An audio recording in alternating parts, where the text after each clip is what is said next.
Hello, everyone. Thank you very much for being with me today. Today, I have a very, very special guest with us. He's a U.S. Army Colonel, retired, Dr. Douglas Macgregor. He's obviously, you already know he's a very uh, famous analyst, expert on military history, expert in geopolitics. He was also a former advisor to the Secretary of Defense in the first Trump administration. So we have the great honor of having Colonel Dr. Macgregor with us. Sir, good morning, and thank you very much for being with us today. Well, Ron, thanks for inviting me. Thank you, sir. Sir, my first question, what is going on with Russia? What is going on with Russia and Ukraine? We came with the perspective that Trump won the elections. The neocons and the globalists they have this weird idea of inciting World War III will be removed and a new policy will come. We were very happy and inspired the moment that Zelensky came to Washington, D.C., and Trump actually kicking out of the White House. Okay, this is going to be the end of the war. We are not going to be facing more provocation. We're not going to be facing more escalation. Thanks God, we're not going to be facing the nightmare of a possible potential nuclear World War III. But suddenly, in the last 3-4 months, everything has been backwards. Trump is perfectly aligned with the neocons, perfectly aligned. It looks like aligned with Lindsey Graham, with Cotton, with Senator Kennedy, with all the Fox News neocons. What is going on over there, sir? Well, I guess you're answering, or rather, you're raising a question that's on everybody's mind at the moment. Large numbers of us went out and voted for President Trump because he appeared to favor policies that we thought would be a dramatic departure from what we had experienced under President Biden. Remember, President Trump promised everyone that he could end the war in 24 hours. All he had to do was pick up the phone and so forth. I always thought that was nonsense, but I did believe that he would take steps to disengage us from the war in Ukraine. It hasn't happened. Now, why? That's a complex question, but let's explain right up front what Ukraine means and does not mean to Americans. Ukraine is not strategically vital to the United States in any way. We have no significant strategic interest in Ukraine proper or Eastern Ukraine. We have no more interest in what happens in Ukraine than, say, we would have in what happens in Argentina or Uruguay or Paraguay. We want to get along with those states. We want to do business with those states, but we have no strategic interest that would involve military intervention under any circumstances in those areas. Well, the same thing is true in Ukraine. There's no reason for us to be there. Now, President Trump, I think, understood that we had been on a collision course with Russia for some time. I think he noted that during his first term, but he was unable to make any progress. When he was finally elected in 2024, he seemed to want to return to the mission of improving relations with Russia. That doesn't seem to have gone very well for very long. And I think you have to look at the people that surround President Trump. Who are they? What are their thinking? What are their thoughts? What are their positions on foreign affairs? And sometimes I refer to the current White House as the New York City delegation, since virtually everybody is from New York City.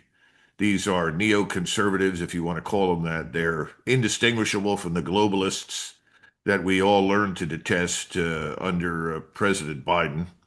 They seem to be committed to this war in Ukraine for reasons that are important to them, but not to the rest of us. We have no interest in war with Russia under any circumstances. A war with Russia would be devastating. It would be devastating to us. It would be devastating to Europe. It would be devastating to Russia. Makes no sense at all. There's no reason why we should be in conflict with Russia. But the so-called New York City delegation that currently sits in the White House is pushing President Trump down that road, and he seems to have obliged. And I think the larger question is, why did President Trump change his position 180 degrees? How could he go from saying, I don't want this war. It's not my war, and I want to end this war, to, well, it's still not my war when it is. It's his 100% now. He owns it. And I want to end the war. But in order to end the war, the Russians effectively have to get on their knees, beg for forgiveness, surrender everything that they own, and promise to be our good and loyal friends forever. Well, Ron, that's not going to happen. No, That's nonsense. And I don't think that Mr. Witkoff, who was in Russia today, in fact, as I understand it, he's now left the Kremlin. He's probably on his way back here. I doubt very seriously that he learned anything or was able to make any progress, because our position and all of our positions regarding Ukraine, as far as the Russians are concerned, are unacceptable. Now, let's put it this way. Let us imagine that Mexico suddenly became a place where, say, the Chinese had set up shop. In other words, in addition to the large Chinese intelligence apparatus down in Mexico, you now had a Chinese military presence as well as intelligence presence, and Chinese military equipment poured into Mexico. And over the space of several years, it became very obvious that the Chinese were assisting in the buildup and formation of a Mexican War of Liberation army, an army that would march north and liberate all the oppressed Mexicans that live in California, Arizona, Mexico, and Texas. How would we respond to this? Well, I think we all know how we would respond.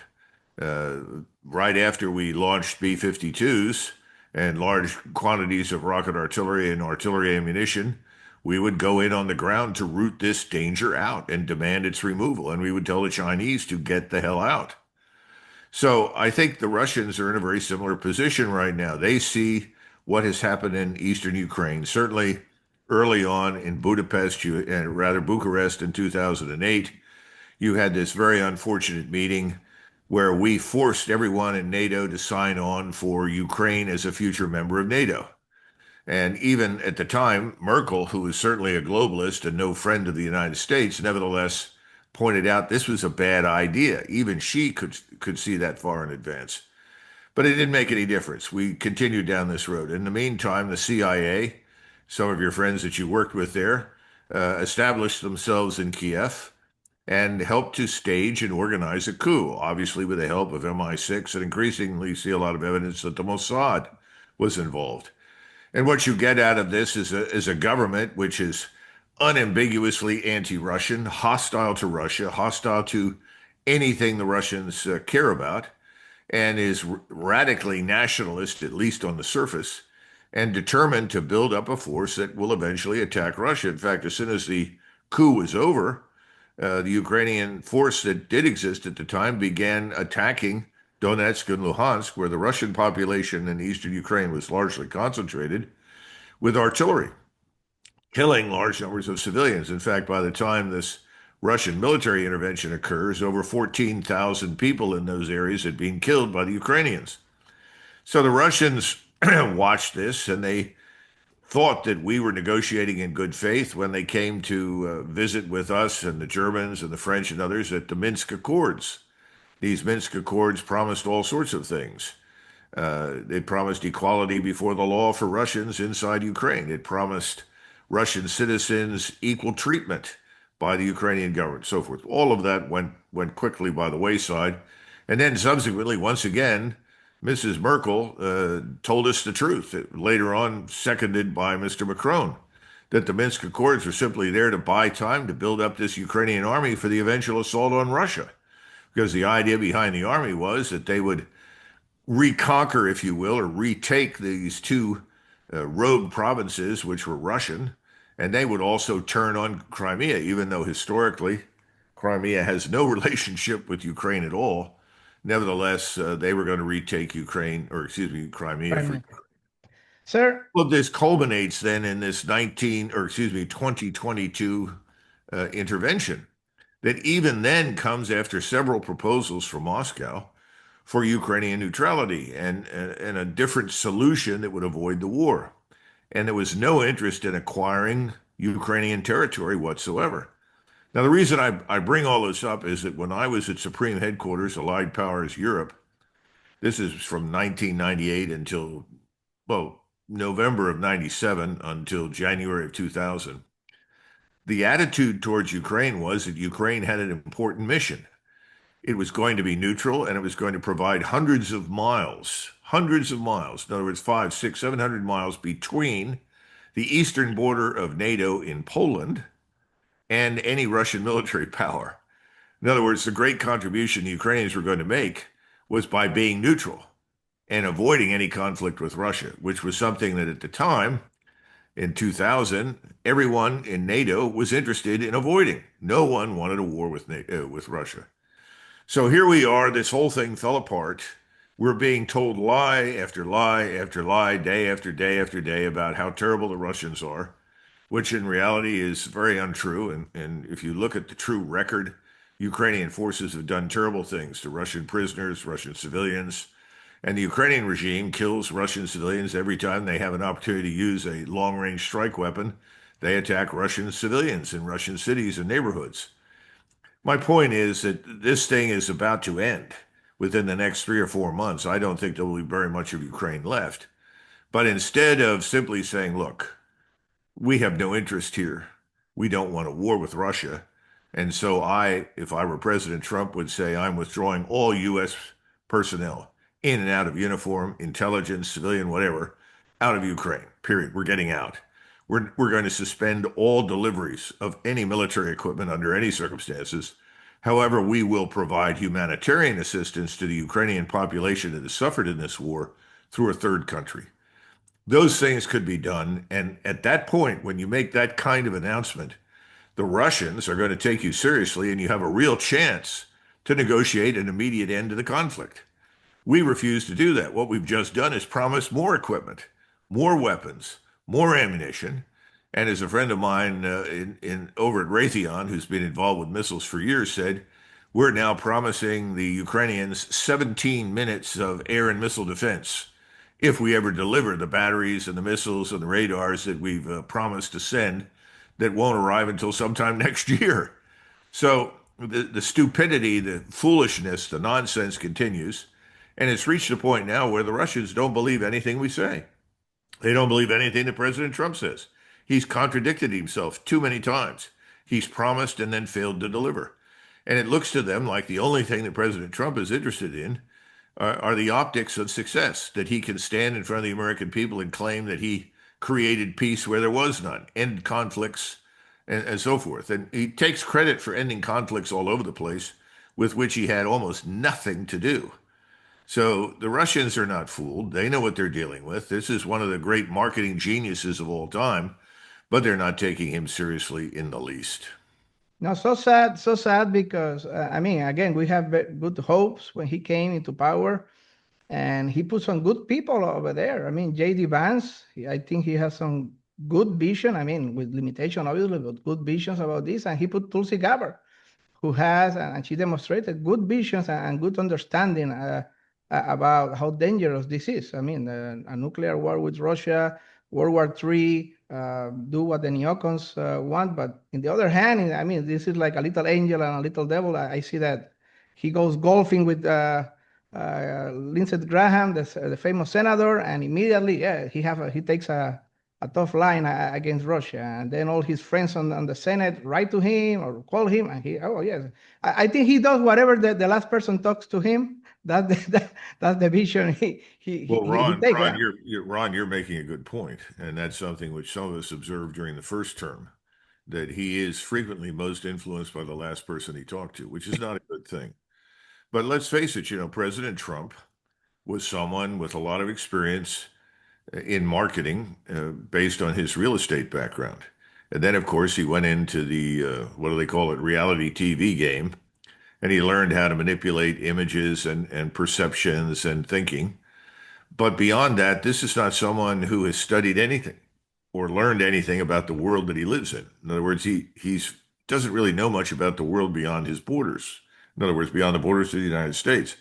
Now, he certainly visited golf courses around the world, and he's drunk champagne and other things at parties with wealthy people overseas. But in terms of really understanding what people think or what they're interested in beyond our borders, I don't think he knows much about it. So he's easily influenced. The other thing is, I believe he thinks this is 1991. He thinks he has a set of armed forces that we no longer have. The armed forces today are very anachronistic and I would say antiquated in many respects. And we've needed a desperate overhaul in defense for at least 3 decades after Desert Storm. But the point is that he doesn't have the armed forces he once had, and the American population is different from what it was 34, 35 years ago. He doesn't seem to have come to terms with that either. So there is no discernible strategy that he's pursuing. The strategic goals are unclear, other than a great moment with the media and an opportunity to market himself and his administration. There doesn't seem to be a definable goal. Simply standing up there and saying, well, I want peace. Well, that's fine. What are you doing to get it? And if you're insisting that everyone essentially bow down and kiss your rear end in order to have peace, that's an unrealistic strategy. And I think that's about where we are. And when we go to the Middle East, we see a lot of the same thing. You know, I want this tragedy in Gaza to end. Well, that's noble. We're very happy you want it to end. What are you doing to stop it? I Yes. mean, these are the problems. Yes. So it's not a question, do I like President Trump or not? No, of course I like him. I think he's a nice person. I enjoyed the few discussions I had with him, and I thought he was pretty level-headed and reasonable. But as you point out, he's changed in a lot of ways. He's changed in his attitudes, and I think you have to attribute it to what I mentioned earlier, the New York City administration, because the people that surround him are New York City people. Their background is in finance. These are not production capitalists. Musk is a production capitalist. He builds something. As a result of building something, people are employed, if you understand what I mean. Yes, sir. This is not someone who profits exclusively from transaction fees, you know, I buying, selling companies, selling off their assets, plundering them. That was Mitt Romney. Well, you've got a lot of people like that surrounding President Trump. There's not a real understanding of what a powerful, sound economic foundation is.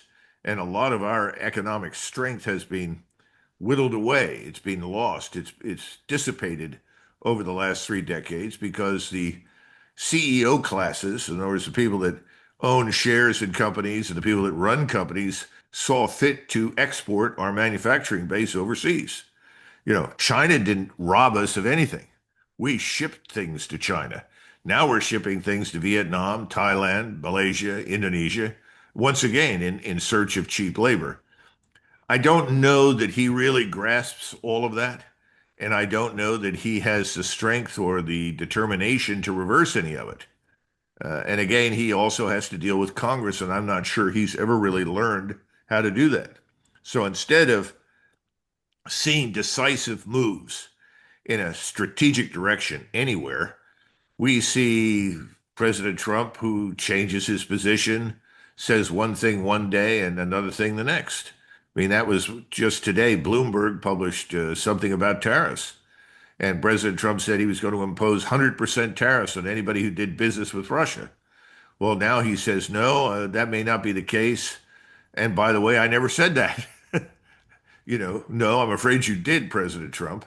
That was a very dumb remark, but yes, you said it. And say, now I'm going to impose 100% tariffs on China, 100% tariffs on Japan, 100% tariffs on Korea because they are doing business with Russia, because they buy oil and gas from Russia along with other raw materials and resources.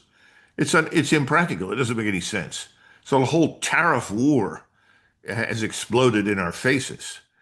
And tariffs are usually imposed for defense, you know, Ron. You're trying to defend a fledgling industry, to nourish it, to help it grow, cultivate it. We don't use tariffs normally as offensive weapons, which is what he's done. But there's this underlying, I think, theme with President Trump that bullying works, threatening works. No, it doesn't. that's perhaps his personality. But sir, two questions. This frustration that Trump has with Putin, he say it out loud. I'm frustrated with Putin. Number one, I think, and correct me if I'm wrong, I think that the frustration of Trump comes out of non-realistic goals. He thought perhaps that having Putin on the phone a couple times, he will use his charisma, his magnetism, his personality to persuade Putin to surrender, because he's the master of negotiations. And after he gets in on the phone a few times, Putin will surrender, stop, and leave, and whatever. And Putin obviously is not going to do that. So I think that's the core of the root of the frustration of Trump, that his Jedi powers of magnetism and personality and charisma are not working with Putin. And number two, I believe, and please correct me if I'm wrong, I believe that all these neocon effort that we saw during the last 3 years of destroying Russia comes out of a very false narrative and a very false conception of this war. They believe that this war for Russia is an optional war, like Vietnam was for the United States, or like Afghanistan was for the United States, that if everything goes okay, we stay, but if everything is not okay, then we pack and we go home, and that's it. I think the neocons fail to see that this is a critical existential war for Russia, a must-win war for Russia, and Russia will not surrender and pack and go home. That they will keep going and going and going, because the existence of Russia depends on this. I mean, the plan of the neocons, according to what I have seen, please correct me, is that they wanted to bankrupt Russia with the sanctions, do a soft coup, color revolution, put a Navalny kind of a puppet over there in Moscow, and then break Russia into 15 little countries. That's it. Russia is done. And they failed to understand that that's not the Putin's Russia. This is a critical existential war, a must-win war for Russia. What do you think about this concept of the neocons? What do you think about this frustration of Trump with Putin? Well, two things, Ron. First of all, your first point is very accurate. None of this is about personality. You've heard President Trump say, well, I had a good relationship with Mr. Xi, and I don't know what's happened. And I had a good personal relationship with Putin. I don't know what's happened. This is not about personal relationships. This is about interests. Both Putin and Xi represent the national interests of Russia and China, respectively. So if you're talking about President Putin, when you sit down to talk to his delegation, they have a set of specific national security interests that led them to intervene in Ukraine and will lead them to continue to do what they're doing in Ukraine until those national security interests are satisfied. So it has nothing to do with personality. It has nothing to do with how good or how bad a negotiator President Trump is. It has everything to do with interests. Has President Trump and has his team sat down with him and defined what those national security interests are for Russia? Does he know those? Does he understand those? Does he understand what's negotiable and what is absolutely unconditional? I don't think he does. What are our national security interests? That's the other point. What are they? What are we pursuing in Ukraine? Now, that's part of the second point that you made. Ever since the late 1990s and the early part of this century, there has been a strategy in Washington designed to break up, weaken, and destroy Russia as a national entity. Now, why? Well, again, I think the New York City delegation is full of people that understand this, because they are part and parcel of the group that went over to Russia when Russia was weak after the Soviet Union fell apart and tried essentially to rape it, steal its resources, steal its capabilities. And then finally, once Putin took over and began to reverse this tendency, restore Russia's, let's say, economic prosperity and national security, these people grew very angry because they wanted not only to rape Russia of its resources, they wanted to remove its government, they wanted to break Russia up into smaller parts. Now, why would they want to do this? Because if you can break Russia up and Russia doesn't have a strong central government, you can get access to what some people think, you have 40 or 50 trillion dollars in natural resources.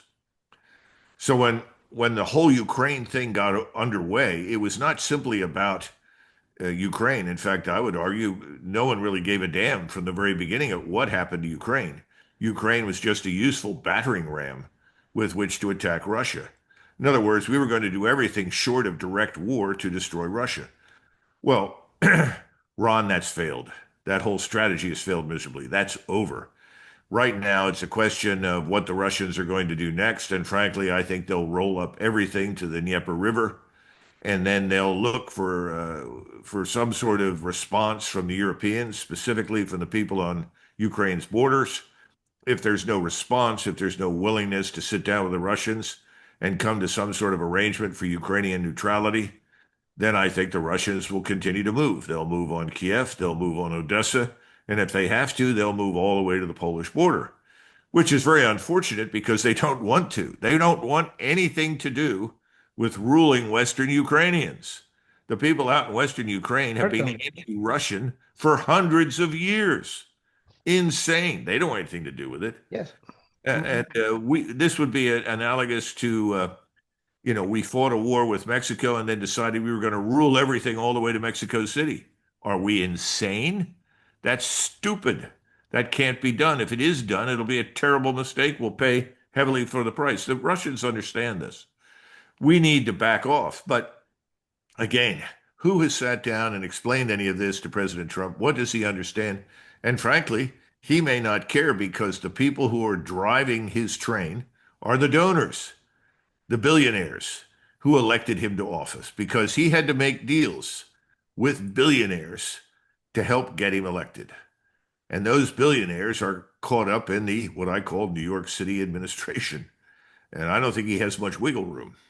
Sir, at one point, and again, correct me if you think I'm wrong, but I think Russia did not want this big war or total war or anything like that. This was, according to why I see it, this was what the Prussians call a cabinet Krieg, a very limited war, a very specific war that immediately will end via negotiation, the negotiation that happened in March 2022 in Istanbul, in Turkey. And they were about to end the war just 3 weeks after it Well, started. Ron, you're 100% right. And just consider this. Everyone has insisted from the beginning that President Trump, I say everyone, I'm talking about the people in Washington and London and Paris primarily, and to a lesser extent, Berlin, that Russia harbors this goal of conquering Europe. Now, when the Russians went into eastern Ukraine, they discovered several things. They discovered that the threat to them was far greater than they had ever anticipated. In other words, that this Ukrainian army was far larger and more dangerous and better equipped and better trained than they thought. Secondly, they had no idea that we had set up 23, 24 biolabs inside Ukraine that were conducting various forms of genetic research with the goal of developing bioweapons designed to kill Slavic people. I mean, that's insane, but that's the sort of thing that was going on. Now, once they discovered that, they then also discovered something about themselves. The Russian army was too small because the Russian army was really designed for border defense. That wasn't going to work. They needed a much larger, more capable, more robust force. And so they move during 2022 into the fall and they go to a strategic defense.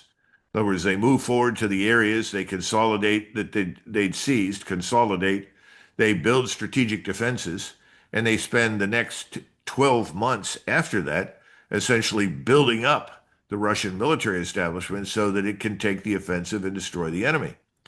What happens is that thanks to the terrible advice that the Ukrainians received from our senior officers, British and American, they tried to attack this strategic defense, something for which they were completely unprepared.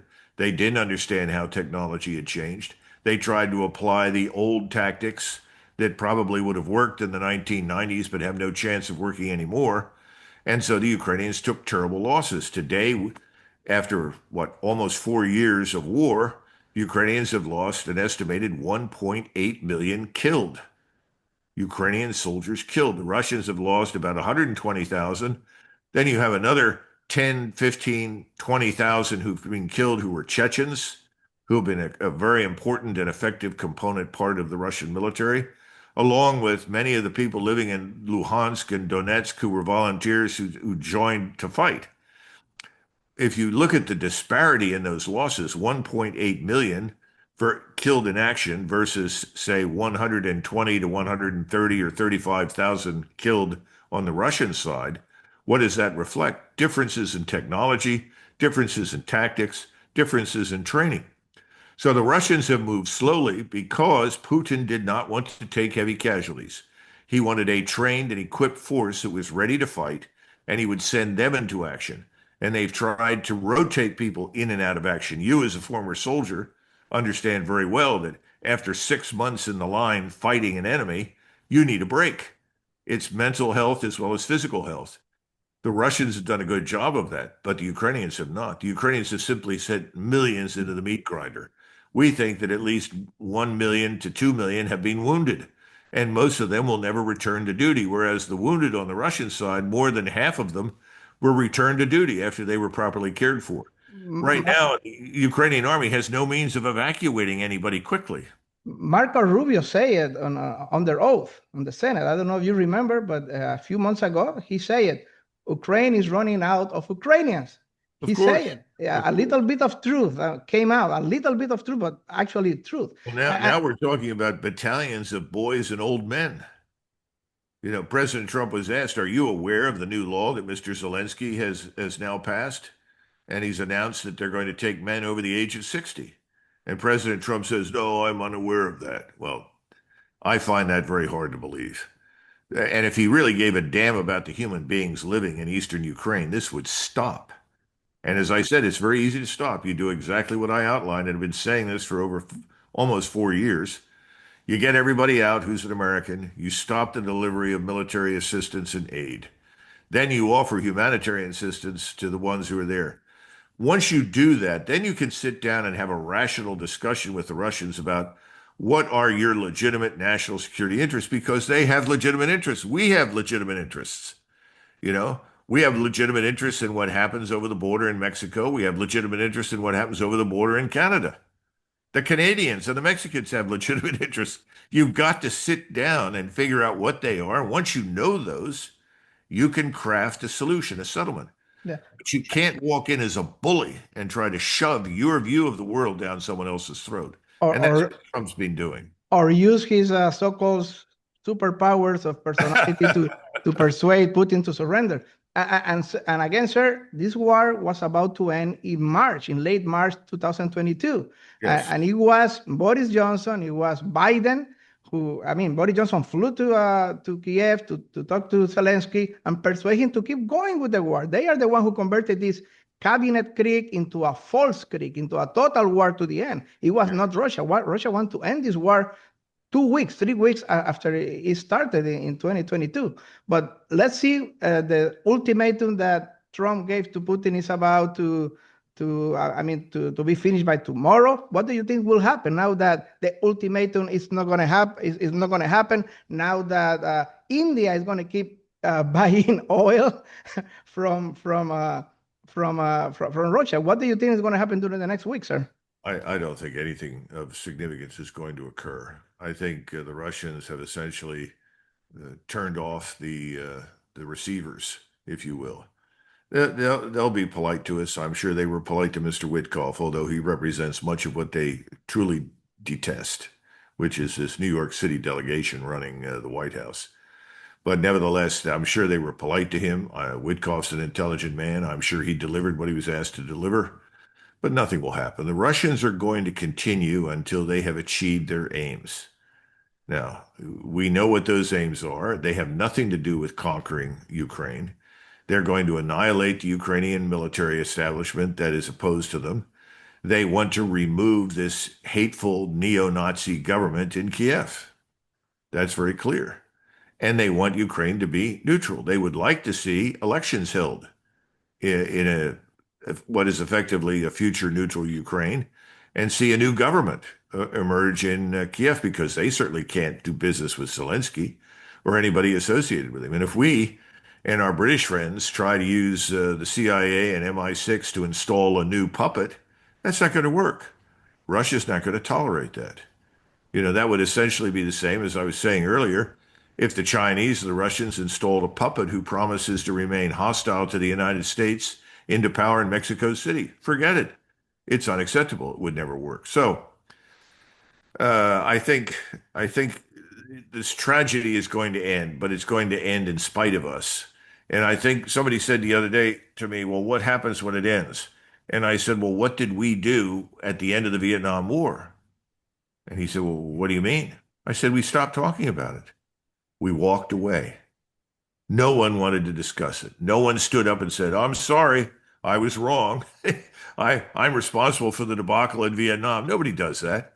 No generals were held accountable. We now have a four-star in Europe who was mightily responsible for a major river crossing amphibious operation against the Russians that killed hundreds of Ukrainian soldiers in the space of a couple of hours. He's now a four-star. He's the same man who was a co-architect of the disastrous withdrawal from Kabul in Afghanistan. He was a two-star then who had no business doing what he was doing. Now he's a four-star. I I'm was there. saying, I was in Kabul many yeah. times, many times. I was there with the Afghan police. Sir, last question about Russia. I talked to my friends in Europe. I was stationed in Europe, and I make a lot of friendships in Europe, and I live in Europe. Also, after I left the army, I lived over there for many years, and I talked to a lot of European friends, and they are so hypnotized by the media, by Deutsche Welle, by the Frankfurter Allgemein, by Le Right. Monde, by all these Televisión Española, Radio Televisión Italiana. They see all this day and night, and they all talk to me, and they are all afraid that as soon as Russia conquer and destroy all Ukraine, Russia immediately is going to jump and go all the way to Paris, and Berlin is gone. They're going to destroy Berlin again, like they did in 45, and et cetera, et cetera, et cetera. What would you say to these friends of mine that are just a representative, I'm sure, of a very, very large population of Europe? They are so scared that after Ukraine, like dominoes, Russia is going to roll over all the way to Berlin and Frankfurt and Paris and Rome, et cetera, et cetera. What will you tell to these people that, because I have failed in years trying to explaining them that this is absolute nonsense. What would you say to these people in 30 seconds, sir? Well, I think they've been lied to, and they continue to be lied to. And it's time for them to wake up and understand that if everyone in the media and everyone in the government are all saying the same thing, there's something radically wrong. There's no diversity of opinion. Everybody talks about racial diversity, for God's sakes. I'm less worried about that than I am worried about diversity of thinking. And right now in Europe, that's being crushed. These governments that are sitting in Berlin and Paris and London need to go away. The populations in those countries need to remove them. I think that will happen. But telling people that what they're being told is wrong is something that they're going to have to figure out. They don't have the advantage of alternative media the way we do. You represent alternative media. You can speak freely and you're sending an important message. They don't have that right now in great numbers inside Germany or France. And you would think, given the experience that Germany had that ended badly 80 years ago, they would be very concerned about preserving free speech. The opposite is the case. The government is working overtime with the media to crush it, to suppress it. They're going to have to fix that. We can't do that for them. But I think one of the things that we will do sooner rather than later is we will pack up and leave Europe. And that's because we can't afford to stay there, just as we cannot afford to stay in Asia either.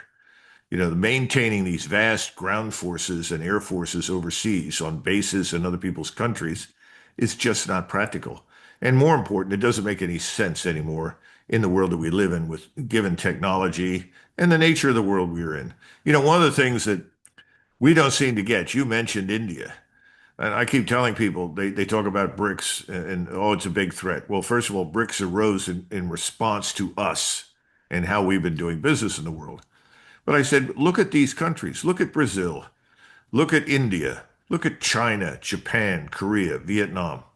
How many people live in these countries? Start adding up the numbers. Pretty soon, you find that's more than half of the world's population. Does that make a difference? You're damn right it does. We don't seem to understand that. We are one country in the world. We have to come to terms with the reality that we are just one, and that we have to learn to adapt and get along with others. Instead of that, we're back to the Trump problem. It's I'm going to beat you down. I'm going to punish you I'm going to threaten you. I'm going to invade you or bomb you if you don't do what I want. That's not a reasonable solution. It's not workable anymore. No, no. I mean, you cannot intimidate Modi with tariff or sanctions. And Modi was very clear to send a list back to Trump. This is how you are financing the war. This is what you are buying from the Russians. Why are you so angry about we defending Indian national interest and buying oil? And one last thing, Colonel, before I do the last question about Israel, my friends and the people I hear in Europe, they still think and they still believe that Russia is this Soviet Union part two, this communist force, this communist imperialism, if you want to call it. And they haven't realized that the Russia of today is so different from the Soviet Union of the 80s, and that the Russian Orthodox Church have basically replaced the ideological foundation of the Russian state, that communism was out. It's a minority party, it's an opposition party, and the Russian Christianity have been filling the gap of the foundation of the state. And that's something that people don't understand. Why is so people so ignorant or blind, if you want to call, about this basic fact of history? Even Pence, Vice President Pence, a few years ago, say because Russia did this to Hungary and Russia did this to the Czech Republic, and it was Vivek Ramaswamy who have to correct him. I'm sorry, Vice President Pence, it was not Russia, it was the Soviet Union, communist Soviet Union. It was not the Christian Orthodox Russia of today. So why is people so blind to this basic fact of history? Well, I think there are two things. One is the poor quality of education in the United States. That's a huge problem. The second part is cultural. I mean, America is not simply a nation in the Western Hemisphere. We are a planet. We are remote from the rest of the world. I mean, most Americans don't even understand what's happening down in the Yucatan Peninsula. If they can't figure out what's going on in the Yucatan Peninsula, what makes you think they can understand anything happening in Eastern Europe? We don't get it. And we have made no effort whatsoever to tell anybody anything that makes sense. And then finally, and this is cultural too, most Americans don't care what happens beyond their borders. The average person in Kansas City, Seattle, Washington, Des Moines, Iowa, they're worried about what happens where they live. They're worried about a job. They're worried about putting food on the table. They're worried about the influx of drugs into their community and how those are destroying the youth of the country. In other words, we're not this imperialist power that everybody makes us out to be. But the problem is that we have abdicated our control and responsibility to people in Washington. And the people in Washington have literally gotten away for 80 years with murder. They've been able to go to do pretty much whatever they want until the human losses make it impossible for them to continue. We left Vietnam when we'd lost almost 58,000 people killed and more than 100,000 wounded. And there was no evidence that we were achieving anything. Look how long it took us to figure that out. It took us, let's see, from 1965 really until 1969 to figure that out.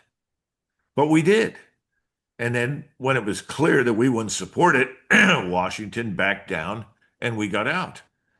Now, we were good for about almost 20 years, really until Desert Storm. And then subsequently, Desert Storm convinced lots of people in Washington that as long as you didn't take heavy casualties, you could invade whomever you wanted, bomb whomever you wanted, and challenge or threaten or bully whomever you wanted. And the average American would pay no attention. And I talk about the rise in this country of what I call the bombs away club. Well, we bombed Lower Slobovia last night. Hey, that's great, super. Where is it? Yeah, we're proud. We bombed somebody. You don't demonstrate your greatness as a nation, as a power, as a culture, as a people, by how much misery you inflict on others. No, absolutely right. I think that you remind me of the great Pat Buchanan. Pat Buchanan, I think, called what you are saying Pax Americana. Yes. Instead of the Pax Romana, the Pax Americana, the imperialism that came when the United States saw itself as the only world superpower, back in the early 90s. Okay, the war is ours. We can do whatever we want. We can destroy, invade, do whatever. The whole world now answered to us. And that's so sad how things came, because nobody saw the rise of China, nobody saw the BRICS, nobody saw the resurrection of Russia, from the defeated Russia of Yeltsin to a more powerful, patriotic Christian country like Putin. And that's so sad that the American leaders are so blind to the realities of other world views and what's happening in the world. But sir, I know that you have to leave soon. So before you leave, I want to ask you, the whole world was in shock on October 7, the attacks on Israel, over 1,000 people were killed. Terrorist act, obviously, we condemn that. Obviously, a lot of innocent people die, unarmed civilians die. That being said, we condemn that, obviously.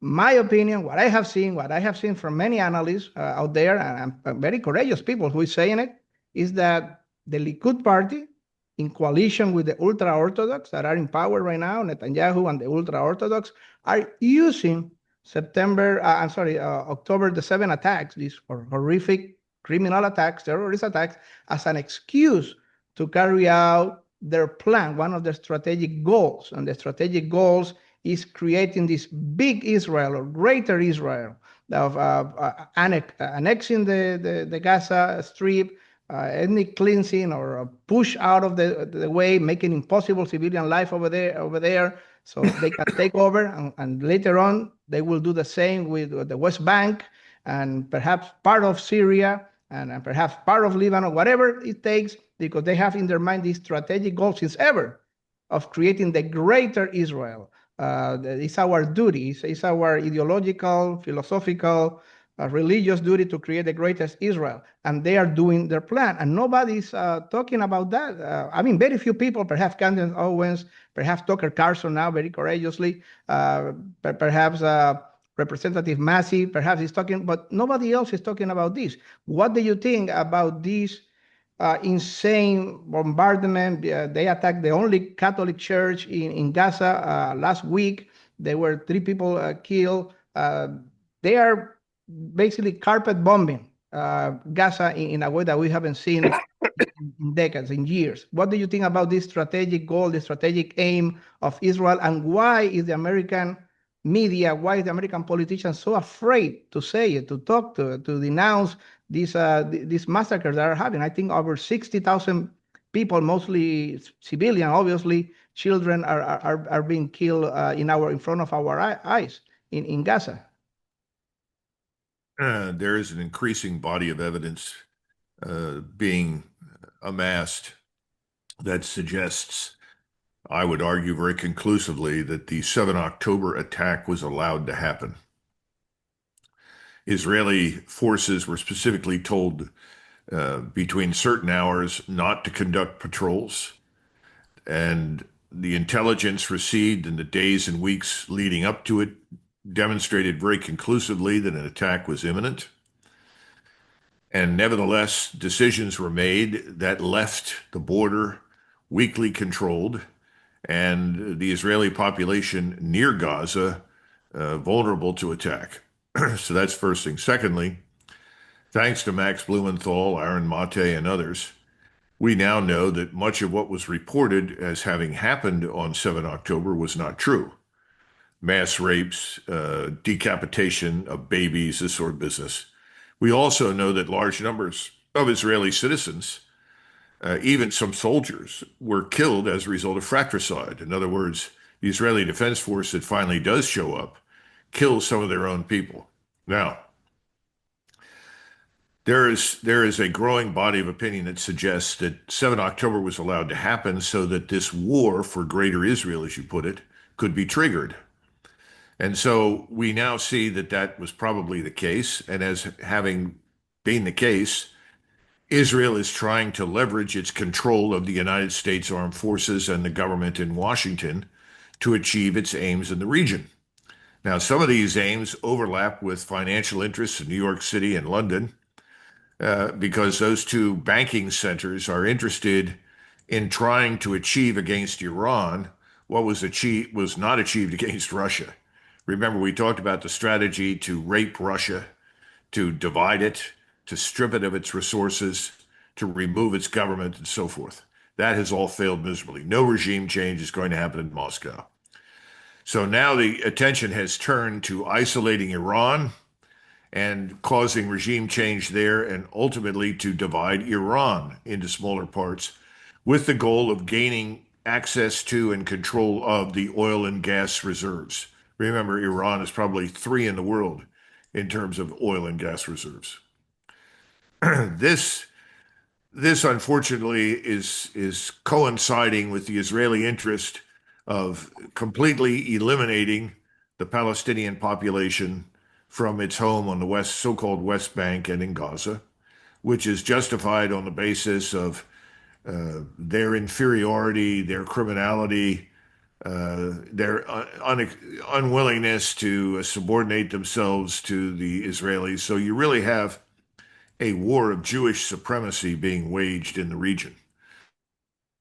And you got to remember that the Israel lobby and the people that support it, the billionaires in the United States primarily, but not only, they are very interested in using us to subjugate the region to their interests, because the Israeli view is the Jews in Israel will never be safe until everyone who potentially represents a threat to them is either destroyed or subjugated.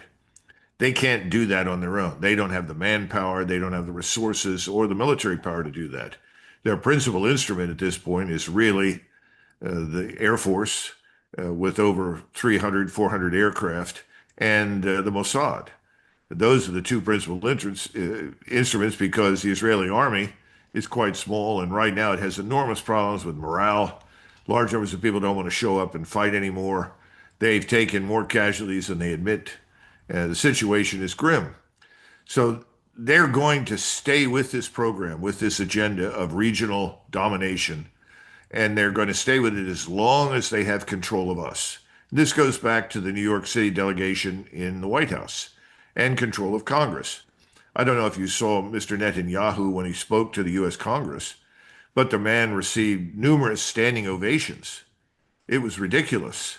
I mean, no foreign national has ever received those kinds of accolades. When Winston Churchill spoke to Congress, he did not receive those kinds of standing ovations. Well, why? It's because virtually everyone, in one way or another, is benefiting financially from supporting the Israeli agenda, which is the agenda, once again, of the larger financial community for the reasons I've already cited. So when will this end? I don't think it is going to end. I think it's going to continue as long as we are in their grip or grasp.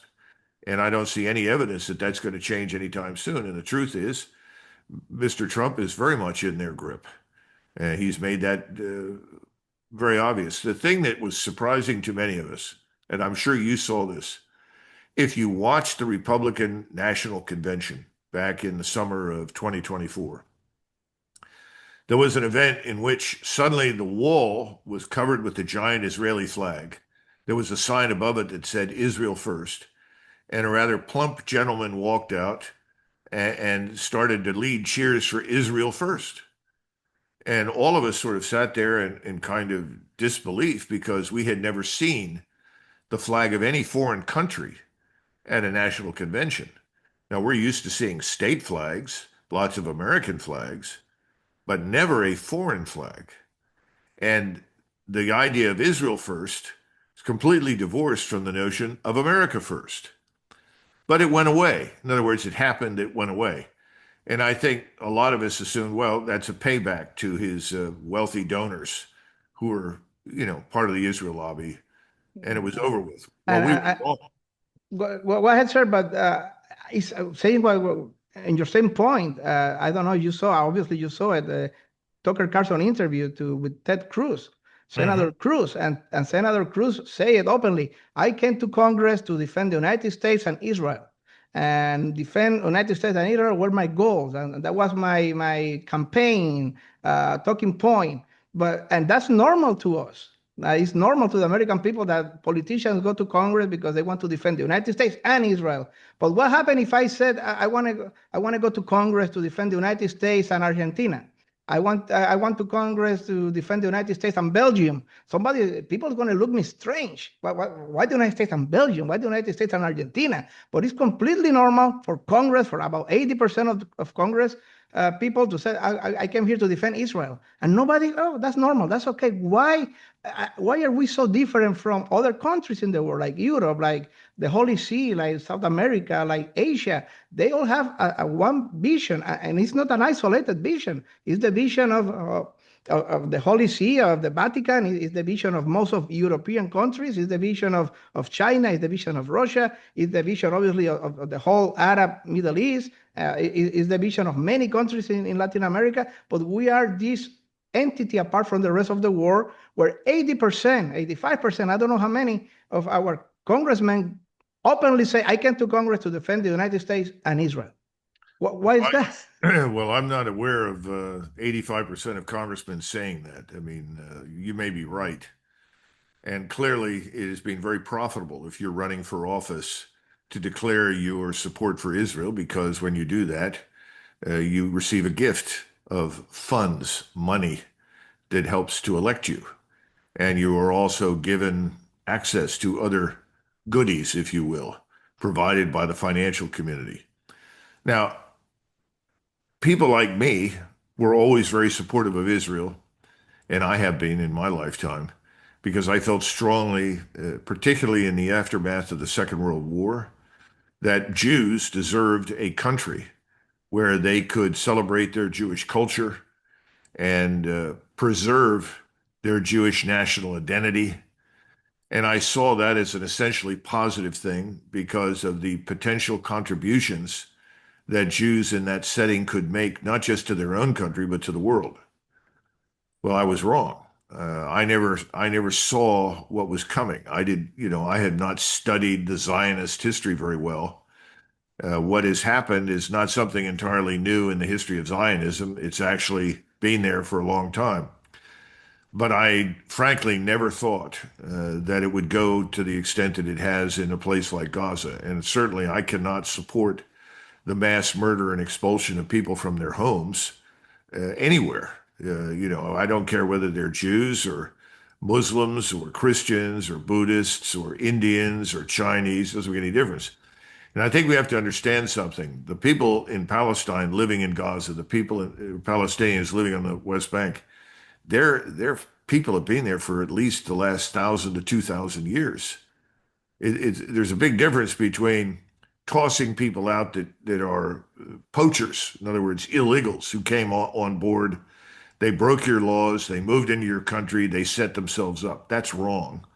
That can be dealt with harshly if necessary. But these people have been there for over 1,000 years. They live there. This is their home. This is not a solution in my judgment. It won't work. And I think more and more Americans are beginning to figure this out. And as they figure it out, all the money in the world that the Israel lobby can pour into the pockets of politicians is not going to be enough to justify that kind of inhumane behavior. Sir, thank you very much for your time. I know that your time is very limited. I really appreciate it. I just want to finish with one comment of what you are saying.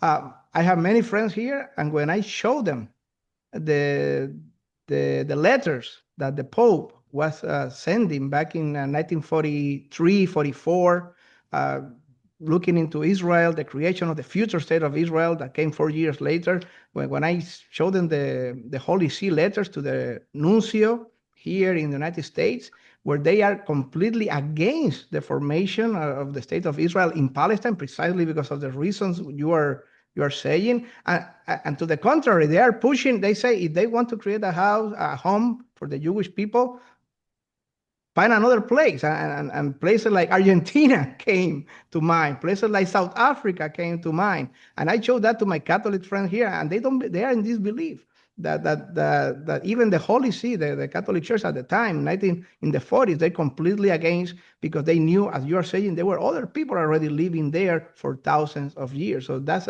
something important that comes into place into understanding this issue. Colonel Dr. Macgregor, thank you very much for your time. Thank you very much. You are a scholar, an expert in geopolitics, in military history, in military affairs. We are very honored to have you your time with us today. So we are really appreciative for your time. And sir, thank you very much once again. Ron, thanks for inviting me, and God bless you and all your listeners. Thank you, sir.